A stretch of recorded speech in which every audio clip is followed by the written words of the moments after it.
London, spring 1805. A gentleman's study is more than a mere sanctuary for its master.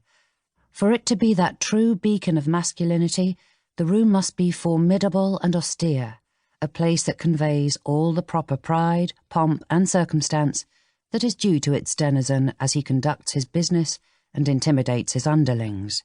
No self-respecting gentleman would accept anything less, and Horatio Granger was no exception.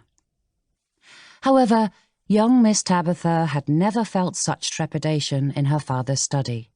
From an outsider's perspective, Mr. Granger's room was the epitome of what a study should be, managing its function to perfection. But for Tabby, it was a place filled with fond memories of sitting with her father by the fire as they gorged themselves on books and tea-cakes.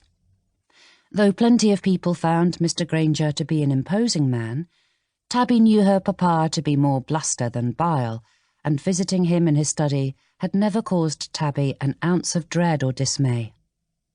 Until this moment.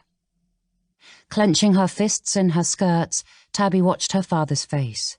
It was thin and lined, though that had more to do with the angry pull of his eyebrows than age. She had to make him see. Her happiness depended on it. Leaning on his desk, he watched her as if peering into her soul, and Tabby pushed away her nerves to radiate the confidence she felt in her choice. This was the right one. There was no other. Tabby's heart rested on the edge of a knife, ready to be cleaved in two if things went awry. She knew that if the worst should happen, there would be no piecing it back together. Her heart would be irrevocably ruined, and she would be lost. "You wish to marry Joshua Russell?" Her papa huffed and shook his head. "That jackanapes?" "He is a gentleman," insisted Tabby. "A good man." "No man with his reputation can be called either of those things, Tabitha," he said with a scowl. "You cannot be serious about marrying him. He should never have been introduced to you in the first place, and he should have had the decency to speak with me before paying his addresses, rather than hiding in the shadows like a sneak." "If he had come forward sooner, you would have denied him as you are now." "What good father would do anything less?" He puffed his cheeks, glaring at his desk.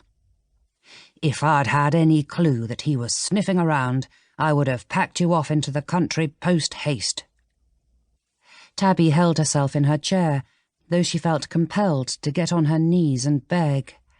She'd never had such an urge before, but the thought of losing this battle left her feeling as though a vice were clamped around her heart, squeezing it until it was liable to burst. "He has changed, Papa. I am not ignorant of how Mr. Russell has behaved in the past, but he is different now." Her father huffed again and shook his head. "Altering oneself to impress a young lady is not a sign of a true change of heart.